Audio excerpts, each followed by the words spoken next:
Hi, everyone, and welcome to our webinar discussing developer tools available within GP Power Tools. We are thrilled that you've joined us for this webinar and want you to feel free to reach out with any questions at any time using the chat feature. We have a lot of content today, and if we do not fully address your questions during the webinar, we will reach out afterwards. Following the webinar, we will send out an email to all participants with the slides attached, but please allow 48 hours for that email to arrive. Leading our webinar today is Valerie Sikora, who has worked with Dynamics GP for close to 30 years, starting with Great Plains Accounting in the DOS version. Later, she transitioned to Microsoft Dynamics GP starting in version 1. After consulting and implementing Dynamics GP for several years, Valerie's work focused primarily on Dynamics GP report writing and development of customizations using VBA. A few years ago, when a Windows update rendered VBA unusable, Valerie made the switch to GP Power Tools by Winthrop Development Consultants for her development work. Her newest challenge is transitioning into the role as the GP Practice Manager, and please join me in welcoming Valerie as our presenter. Valerie, over to you. Thank you, Margaret, for that introduction. Good morning, everyone, or actually good afternoon, depending on where you're sitting today. That is actually me. The picture looks very different than how I look right now. But that is actually a picture of me.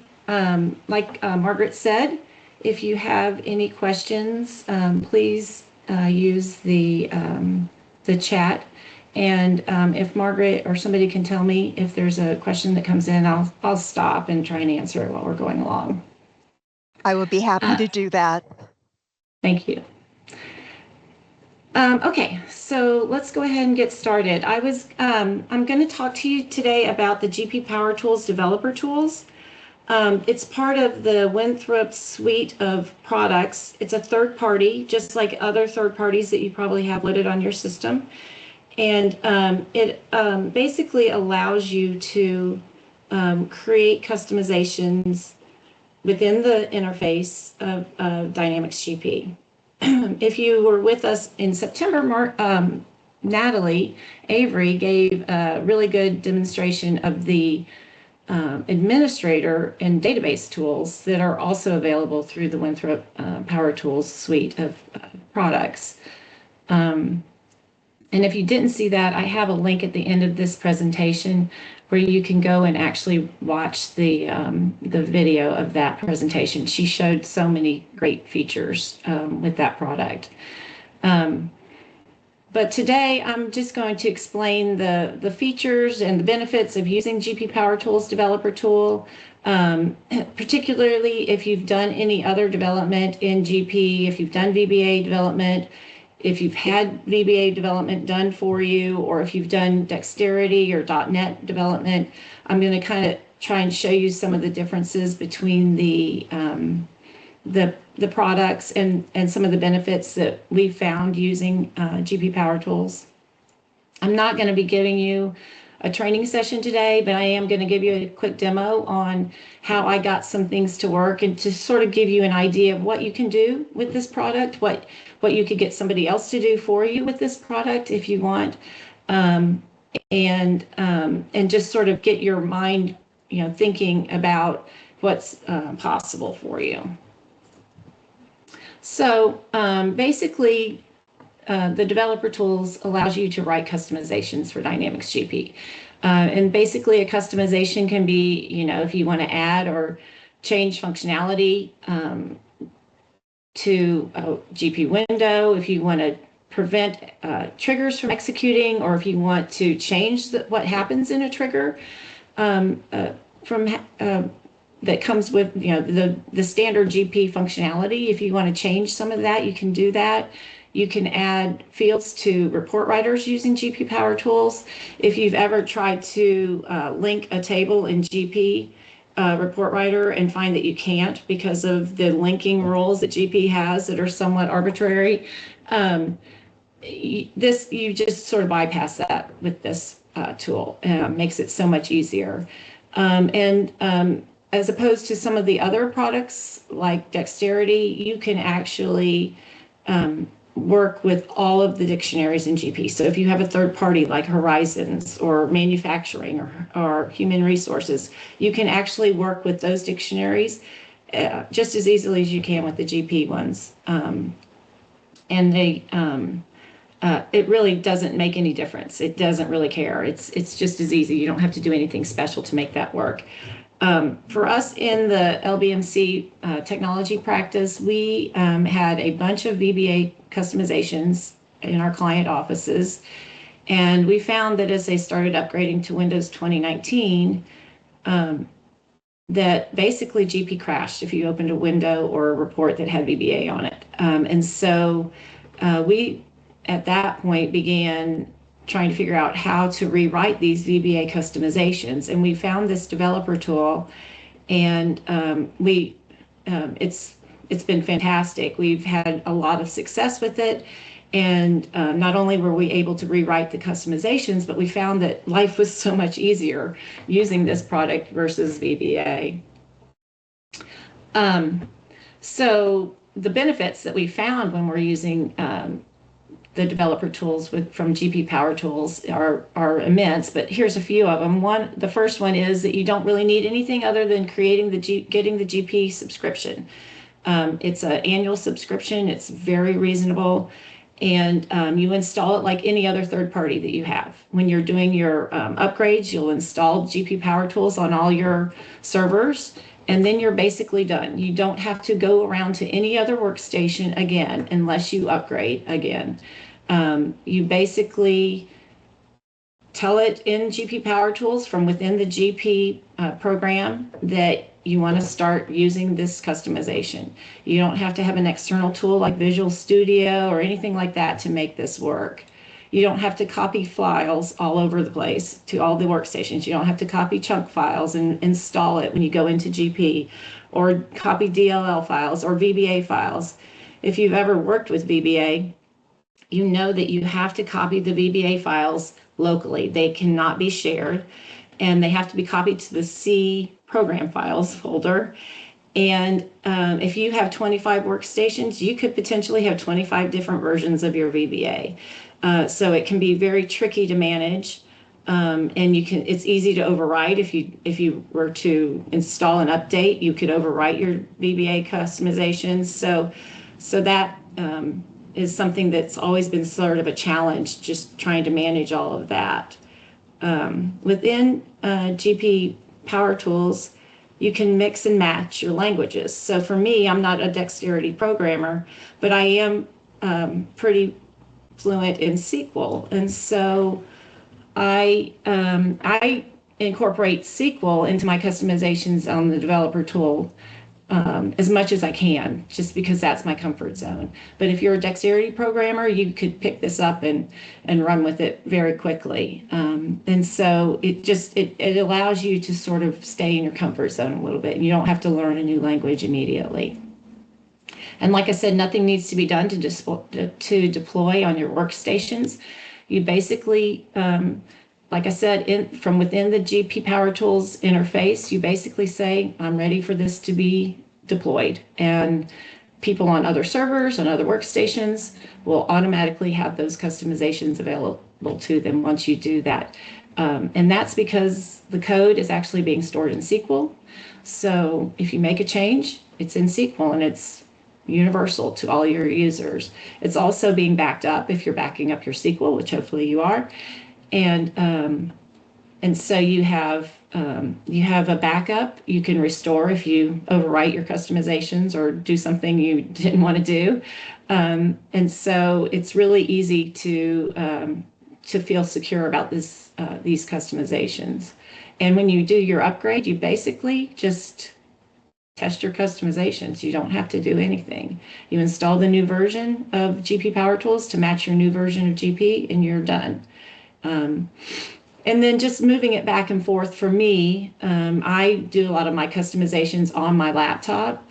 And so when I'm done, I basically export it out to an XML file and I email that to the client, and then we install it on their server, and then it's ready for their users to use. And so it has a really easy import-export feature. And then, like I said, you can control when people are going to see the customizations, but you can also control who sees the customizations. And it's basically a setting within the program. You don't have to worry about, oh, I don't want to load this file on this workstation because I don't want them to use this customization. You can manage all of that from within the interface. So it's really, it's just made things so much easier compared to what we used to use. Okay, so I'm going to give a demo, and the demo is really intended to sort of let you see what you can do, not really to train you how to do it, but I'm going to show you how you can affect the functionality on a window, and then I'm going to show you how you can add a field to a report, and you use SQL execute scripts and runtime execute scripts in order to do that. I'll show you the import and export feature, and then there's actually a new feature in one of the later versions, I think maybe 2 versions ago, that allow you to actually create SQL tables from within GP. Okay, so I'm gonna go into GP. Okay, so in GP, I click on the little GP Power Tools icon down at the bottom of my screen, and it brings up the GP Power Tools main menu. If you were with us in September, Natalie was in this window a lot. And she was mostly showing you like in the administrator settings and all these setup things that you can do with the administrator tool. And then a lot of the security logs and et cetera that you can do to manage your system. I am going to be in the cards mostly today, and I'm going to start with this project setup window. So basically, a project is a way of you combining your customizations. You can have 1 customization per project, or you can have 100 customizations per project, depending on how you want to set it up. I set up one for Summit, and I created a couple of different customizations, and they're in this one holding package. So the first thing I wanted to show you was the window, managing a window. So for my example, I'm actually using the Human Resources Dictionary. So it's not a GP, it's a third party. It's not a GP window, but I wanted to show you how easy it is to kind of use another window or another dictionary. And I'll show you what I did first.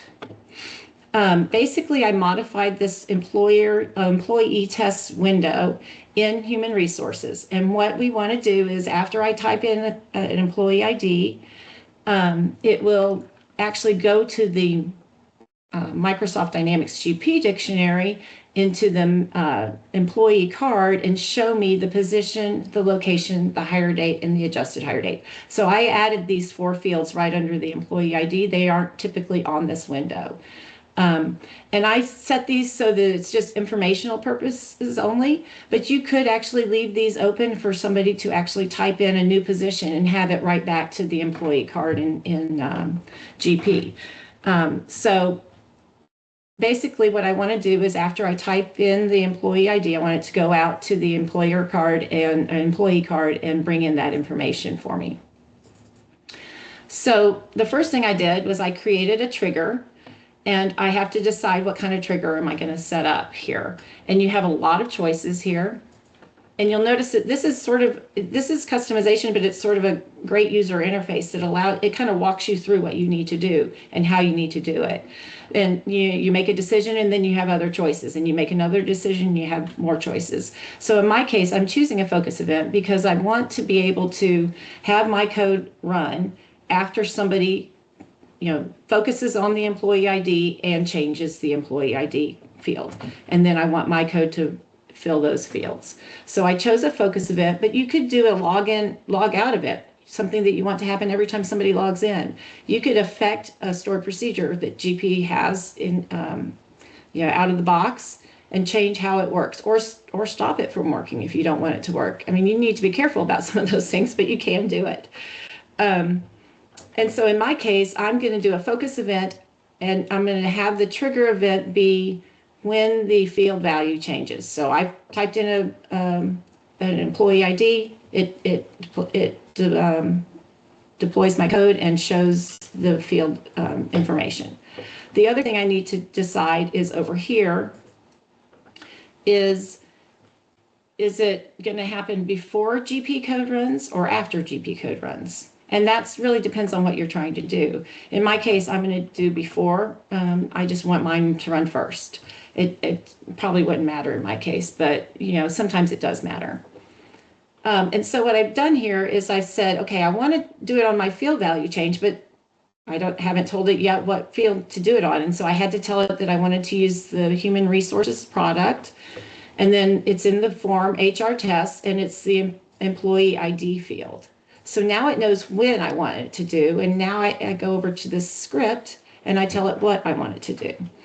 Now, if you look at this code, it may look like a foreign language to you. It's actually Dexterity code. And again, I told you I'm not a Dexterity programmer, and so that might be a problem. However, Winthrop has created this helper button down here, and if you click on it, it basically helps you write Dexterity code. So you can decide, what am I doing? Again, it just sort of walks you through how you get this to work. So I ask, in this case, I'm working with window fields. And what I want to do is I want to set the value of a window field. So if I choose that, then it walks me through, well, what field do you want to set the value to?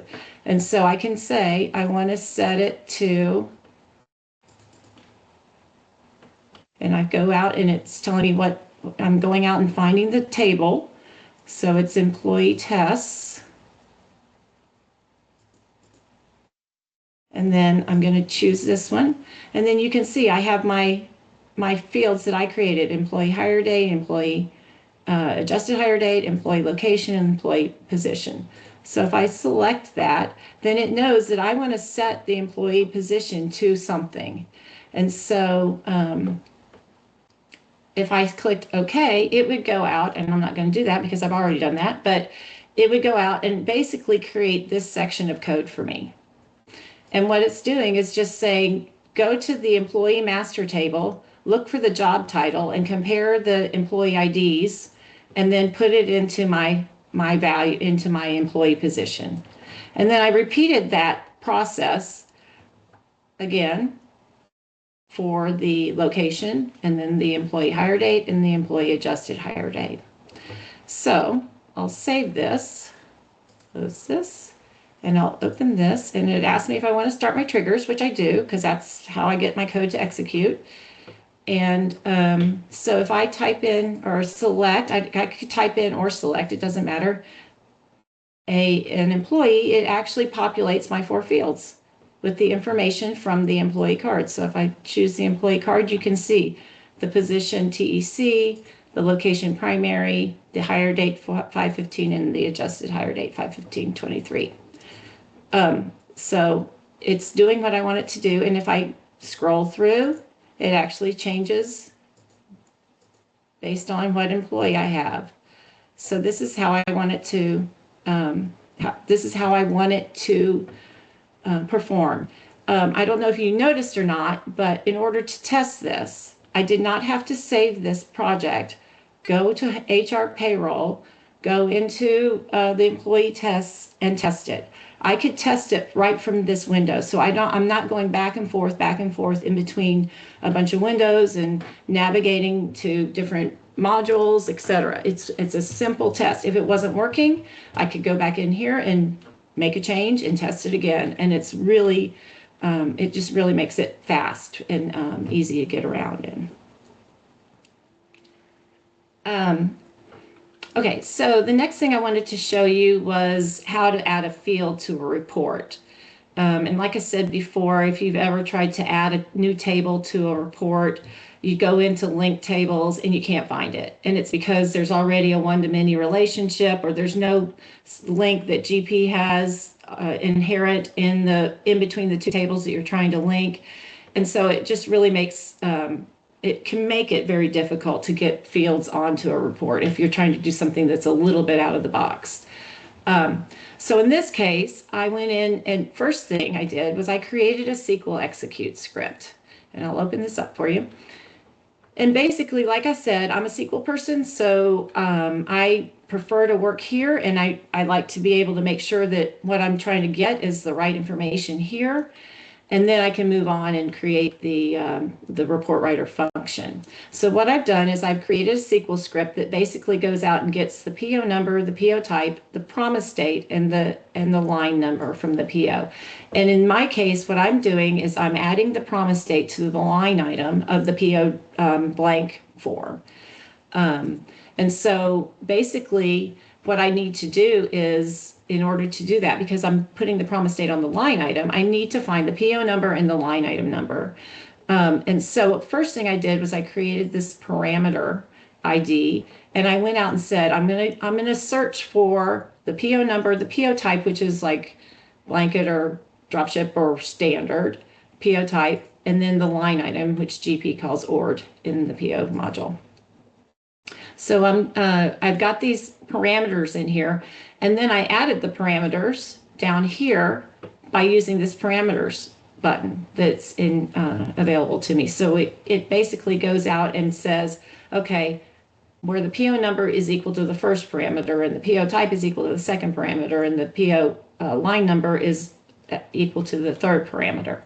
So I've got this script written, and now I need to make sure it works before I go any further. So I'll just put in a PO number, and then the PO type is a standard, so I happen to know that's a 1. And then if you've ever worked with GP, you know their line item numbers are weird. And so that's the second line of this PO. And so basically what my results window down here shows is the PO number 2075, PO type 1. The promise date is 6/17/27, and then the line item number is 32,768. So I know I'm getting valid data. I happen to know that that's the correct promise date for that second line. So I think I'm good to go. So I'm going to save this and close that. And then I'm going to go and create a report writer function using this runtime execute script. And I called the report writer function RW prom date. And basically what I'm doing is, again, this is Dexterity code. I used a bunch of helpers to make this happen because the syntax is not something that I'm super familiar with. But basically what I'm telling it to do is load my parameter script that I called POs, and then find the PO number, the PO type, and the line number for the line that I'm printing, and then run my SQL script that actually goes out and finds the promise date, and I called it prom date. And then basically I come down here and say, okay, get me the third column and put it into my report.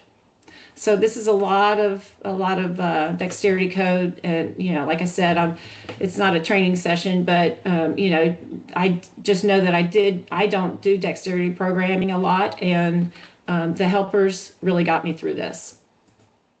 Okay, so now in order to finish setting this up, I have to go into the report writer.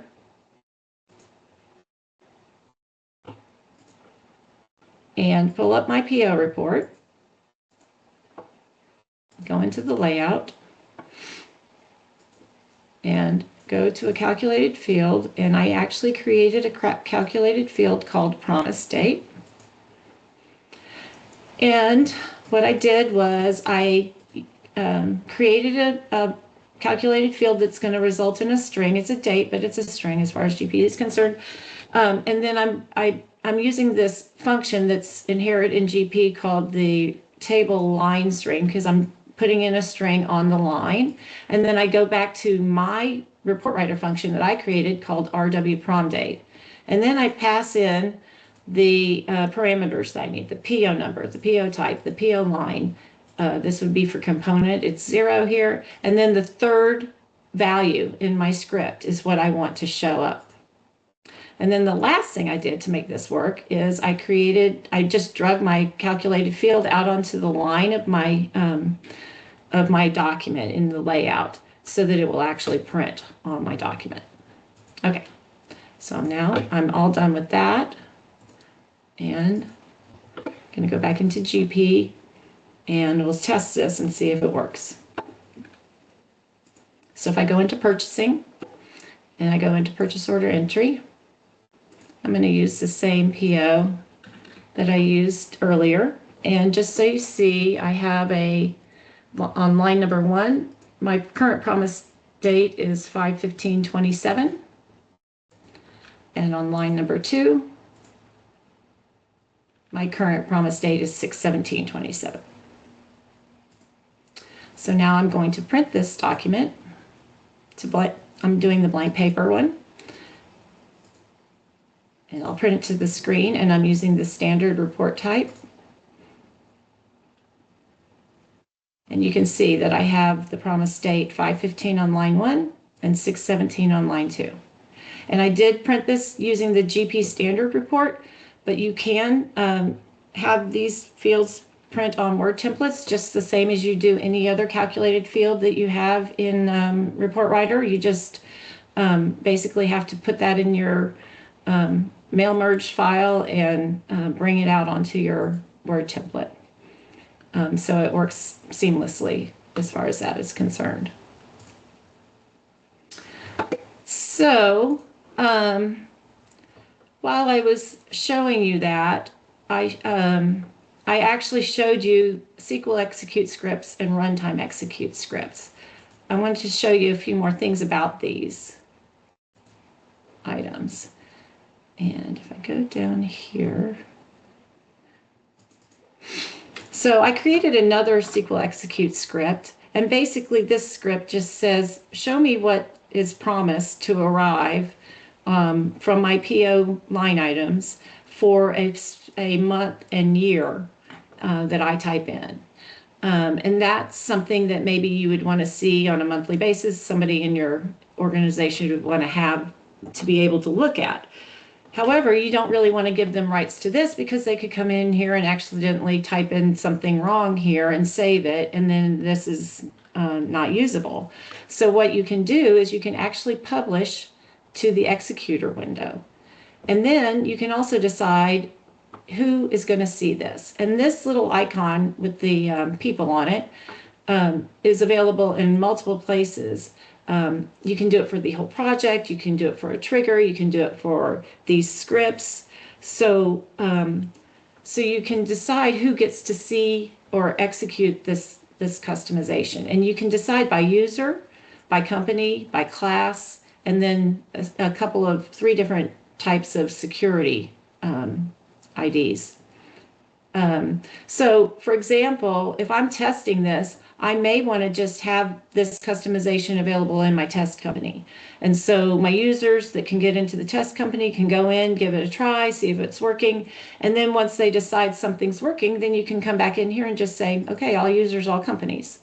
Or maybe this customization is only for a specific company. Well, you could limit it to that and leave it that way. So that's a really handy way of knowing that only certain people are going to see it. You don't have to go into GP security and do a bunch of work on that. Okay, so if I save this, there's this other menu item called SQL Executor. And if I open that, basically I can see any SQL Execute script that has been published to published to somebody. And if it's published to me, then I'll see it on this list. And you can see I don't see any code. I can't change the code, but I can go down here and execute. So if I put in for 2027 as my promised month and promised year, then I get a result, and I get it fast. It's faster than Smart Lists. It's faster than a lot of other things. And then from here, I can export it to a file or an email. I can send this list to somebody in my organization. I can send it to Excel. You know, that's a really nice thing to have, and it's so quick. And then you don't have to worry about people trying to get into SQL to do things. You could have it, you could have it be on a view or you know, anything like that. So so that's a pretty nice thing to have. You can also do it with this runtime execute scripts. You can publish the runtime executes. And for example, one of the clients we had somewhere between 75 and 80 GP companies. And they kept their fiscal periods closed except for the current month for all of those companies. And so the accounting manager on the first of the month would have to go in and open up the current periods, fiscal periods, so that people could start, posting to November. And she'd have to do that in 85 companies. And then 5 days later, when they were done closing October, she would have to go back and do it again and close all of October. So we wrote some scripts that went out and basically updated the tables in SQL for all of those companies. So now she comes in and she does her runtime execute, and she puts in the period she wants to open, and then she puts in the period that she wants to close 5 days later, and it takes her all of about 3 minutes, whereas before it was taking her hours to do that. So there's a lot of things that you can do with this. Just trying to give you some examples so that you can kind of think about what might be helpful for you. In the project setup window, back where we started, a couple things to point out. You can save this to a GitHub in the cloud. So if that's something that's important to you, you can do that. Like I said, you can work in any dictionary that you have installed on your system. So in my case, I have quite a few. If you have manufacturing or whatever, you can actually use that dictionary for whatever you want to do. And in this window, you can export it out. And I talked about this a little bit earlier, but you can go out here to this export button, and it basically will export it out to the file that you have in this configuration path field. So you can change that and keep multiple copies as you do customizations. And if you want to replace it, you can. And when you do, it basically exports out all of the items in this particular in this particular project, and then it tells me down here in this message that it's been complete. One thing I wanted you to notice here is that we actually have two things in here that aren't really GP Power Tools customizations.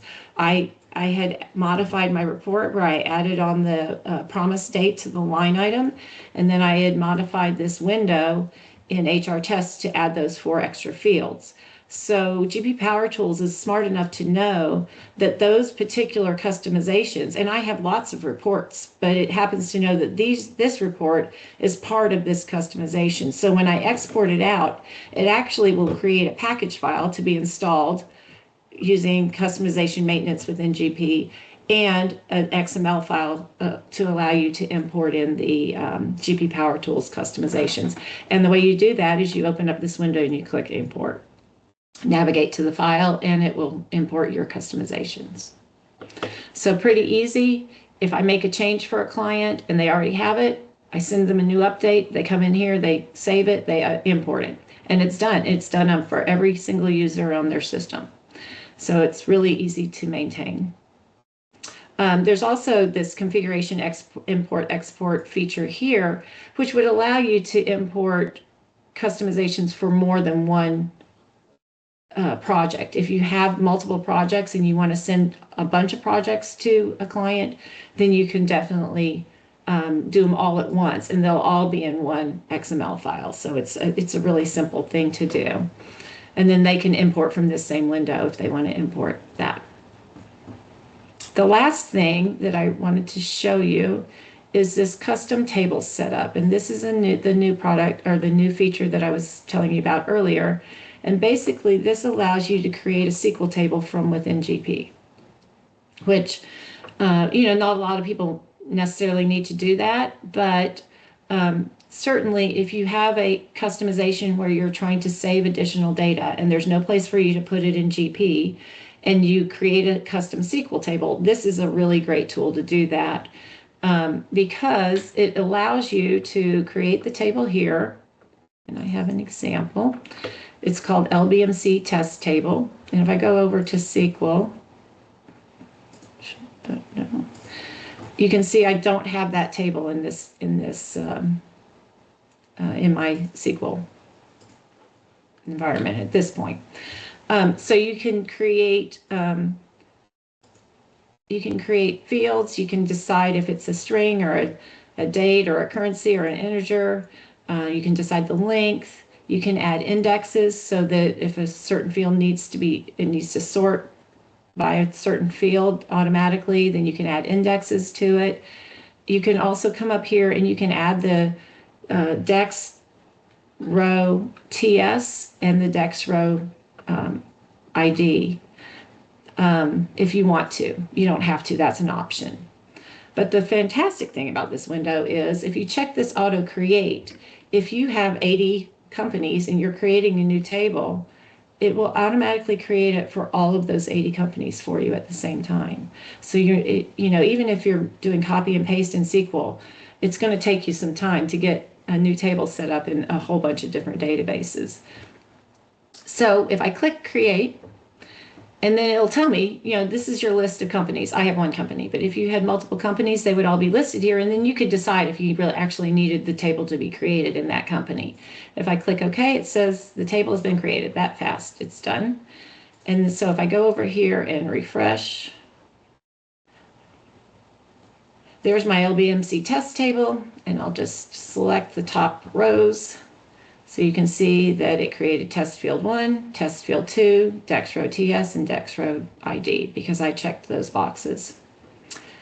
From within here, you can also preview data. If there's any data in it, you can actually see I don't have any data in it. Obviously, I just created it, but you could see your data. If you were saving data to it and you're working on a customization, you could actually go here without going into SQL Management Studio and see if there's actually data going into the table the way you want it to go. You can come back in here later and you can change things. You can add a field. You can move a field up. You can do whatever you want to do here. And then you can drop the table and recreate it. Of course, if you drop the table, you lose your data, so you want to be careful with that. But anyway, this is a new feature, and I will say that David and the Winthrop group are constantly adding new features to their product, and they love it, and they're a super group to work with as far as getting support if you have questions. I have questions all the time about Dexterity, and he answers them for me promptly. He's in Australia, but he's still very prompt. I think it's a fantastic product if you're looking to do any kind of customizations in your organization, or if you have VBA, it's probably something you want to consider just because you want to stay current on your Windows versions, and if you do stay current on your Windows versions, then you may have trouble with your VBA customizations. Okay. At this point, I think I'm going to turn this over to Dawn. Well, thank you. Lots of great information today. We have a couple of questions that we would like to ask the audience. And we're going to start with whether or not, having seen what you've seen today, if you would like to speak with LBMC about using GP Power Tools within your organization. You've seen some of the efficiencies, you've seen the ease of use. And so if you are interested, please answer the poll question. And I will leave the poll question up just for a little bit here.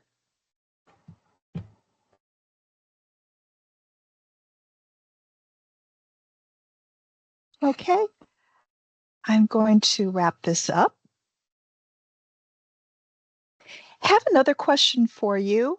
If you wouldn't mind sharing, what do you currently use for budgeting and finance? And this is open-ended, there's a field at the bottom where you can type in, are you using spreadsheets? Are you using Solver? Are you using another budgeting application along with GP?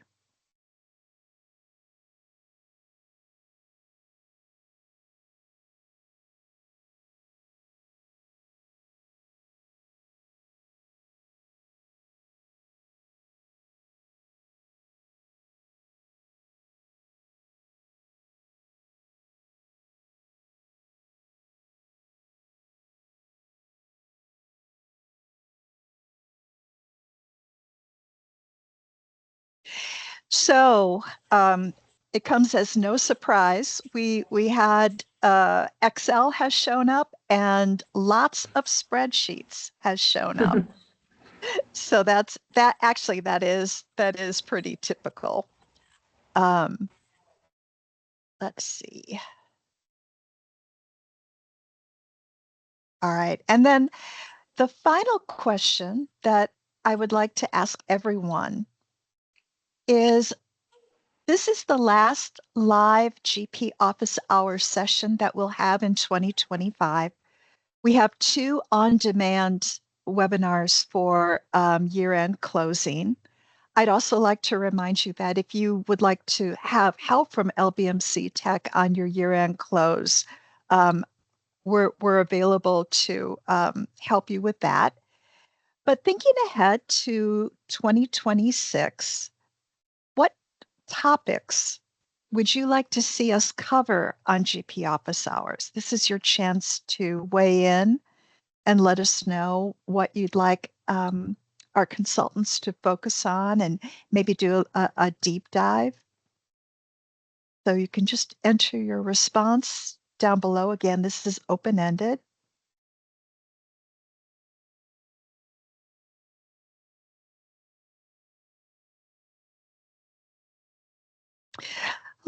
Mostly not sure. But keep in mind, if you can't think of anything today that you would like to see on an upcoming GP office hours, you can always let either your strategic account manager know or your consultant know, and then cloud, journey to the cloud. Well, I'm happy to report that we already have that on the agenda. So that will be wonderful. The other thing that we have on the agenda for January is hosting GP with LBMC technology. Using our hosting services, nothing changes with your application.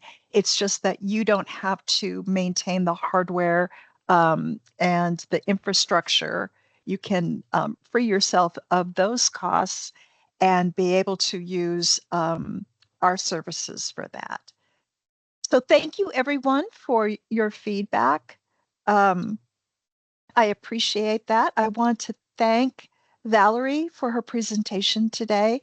It really a lot of information. The last slide here, earlier in her presentation, she mentioned that there was a part 1, and Natalie had gone through the administrator features of GP Power Tools. And so that's available. That recording is available. She's got the link there. We have a playlist on YouTube that has recordings of all the GP office hours we've done in the past. So please note that that is a resource for you as well. And with that, I'll wrap up today's meeting and thank you all for joining us today. Yes, thank you, everybody.